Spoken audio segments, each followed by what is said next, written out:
guitar and Alexisonfire. Yeah, I think I think when we got off the road from Touring Crisis, we weren't exactly sure what we wanted the album to sound like 100%. We definitely knew what we didn't want it to sound like, and that definitely came from a lot of contempt for kind of like a lot of the current like what screamo has turned into, what hardcore and punk and everything is, kind of the state of it these days. So the new record's definitely a reaction to that. Hey George, want to talk about lyrics for a little bit? All right. All my lyrics are mostly influenced by Nietzsche and Sartre and Camus. Yeah, big on the Camus. Big on the Camus. Also, you hear a lot of bands talk about how they're influenced by Sartre, and they'll refer to him as Sartre. That's wrong. Sartre. Sartre. Being a nothingness, existentialism. It's good. It's good. Wrap your heads around that one. Wrap your heads around that one. There you go. I think at the end of the day, you have to make music that, means a lot to you, that you're passionate about. And obviously, we're not trying to, alienate our fans by, doing something. But, the bands we love the most are bands that grow and change and try and, push the limits of what they do. And, we have no interest in remaking the same record. That's going to piss some people off. You just gotta, we just flip the collective bird and, no big deal. Story. Big old. That's the one. That's the one. The middle one. The middle one. One bird. I don't know. I mean, people always, people like to put tag words on, your record. They need to describe it in some way.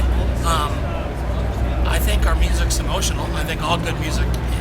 Emo is one of those words, though, that like punk rockers and metalheads and hardcore kids use to describe anything that isn't punk rock, hardcore, metal. Sure. It's like I don't know. I think in our minds, we have a very distinct idea of what emo is, and I don't think that we're necessarily sound like that. But I mean, Dallas is wearing an Elliott t-shirt right now. And a band like Elliott is definitely an emo band, Break up. Don't do it. Yeah, if you're pursuing a career in music, break up immediately. Break up right away. Yeah, no. If you love playing music, you should love playing music. It's not about being famous or trying to get get big. Just do what you love doing and make it a hobby. If you get big, you get big. But and we're not saying it's not like you don't need to work hard and be, because there's just I don't know. I don't know what I'm saying. Yeah. No, here's one. Listen to lots of music too. Yeah. Don't be like, I don't know.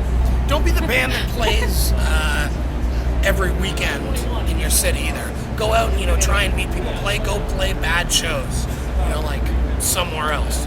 Go to your local independent record store and meet some kid that kind of looks like you, and then communicate. Get involved in the local music scene. Exactly. Yeah. Come, see each other at Tantrum Records, start nodding at one another. See George in the pit moshing for your old band Plan 9. Invite him to a house party when your mom's out of town. That works. The right? Uptight played. Yeah, that's right. I remember. And then years later, start a melodic hardcore band with George. And he says, "I don't know what to sing." I said, "I don't know, just fucking do something."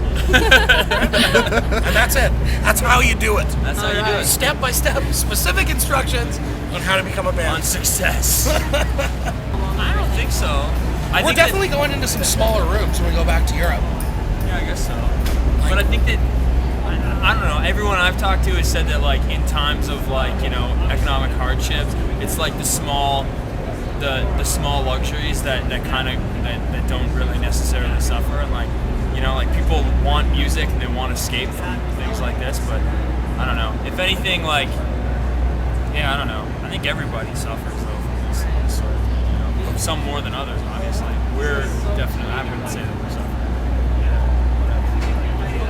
I think we'll have definitely been around the world twice by then.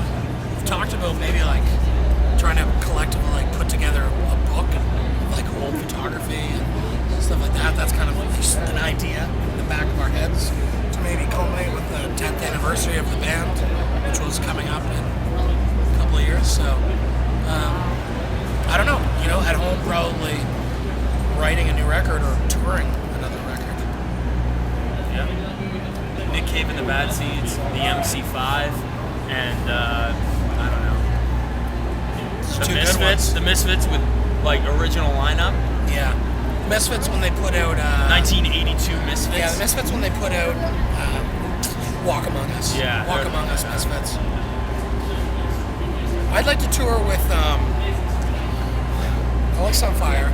So you've got Walk Among Us era Misfits, right? They're opening the show. Then you've got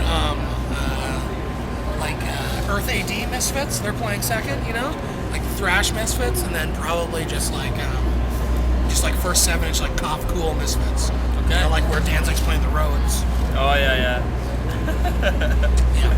I don't mind it at all. I think it's great.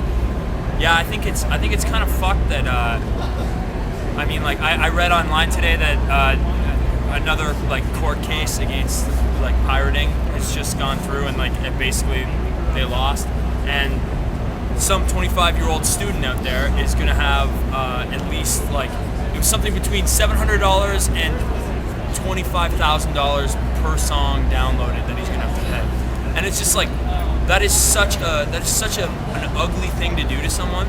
And like you read about all these things, like some mother of 4, gets busted because she downloaded a couple songs, and because they were like file shared and all this stuff. That is all. I don't know. The RIAA can, as far as I'm concerned, is a criminal organization. I think they're doing worse than what illegal downloading is doing.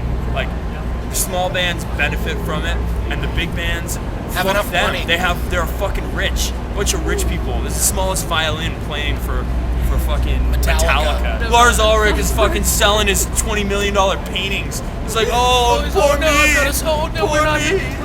not selling $3 million anymore like we sold on last record. Guess I'm gonna have to sell another one of my Basquiat. Oh no! I can't afford to go to Moscow to go hunting. Fucking fuck that band. Fuck everybody who thinks that it's stealing. It's so stupid. It's great. It's a great way to find out about music. When we toured the States for the first time, our record was not out here, and people knew who we were and came to shows because they had downloaded our record. And for young bands, it's a great thing because it just cuts all that shit out. It cuts this whole archaic, crumbling music industry that doesn't know what they're doing in the slightest bit, and you can write good songs and you can record them inexpensively at your house and put them online and become bypass all the nonsense. Get your music out to people, and that's something that's unbelievable. It's kind of part of it now. I mean, it's kind of a bummer, like you put a lot of effort and time into like putting something together like this package, and like I want people to get it and look through the lyrics and look through the booklet and see this thing that we've been working on, not hear a poor like quality version of something that's been ripped online. But our record only leaked like about a week before it came out, and really honestly, once it's out, it's all over the internet anyway. Yeah, you know what? The new 1 week. The new Polar Bear Club EP leaked, and I listened to it when I was at that party last night. So that was pretty cool. Yeah, that's pretty. Sounds good. Yeah. I'll go and buy it. Yeah, I will.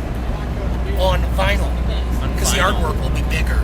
Oh my god! If I was in an '80s hair band, I'd fucking hang myself. Like, what's that guy? Who sang Cherry Pie? Oh god, Warrant. That guy actually wants to hang himself. I saw an interview with him. He's like, I'm taking myself a serious musician, and the label makes me write Cherry Pie. I'm the Cherry Pie guy. All of a sudden, I want to fucking kill myself. Yeah, he's all bloated from being such an alcoholic. So yeah, probably the guy from Warrant. Maybe that. Yeah, like thin. Does Thin Lizzy count? Yeah, it no, doesn't count. Not. They're too good. They're too probably fucking... Christian metalers, Striper. Oh, Striper. Yeah, that'd be good. Attacking Yellow and Black. Yeah. Those fucking yellow stripes. That's good. So definitely Striper. Yeah. Striper. Wildly influential in our music. Their brand of Christian power metal.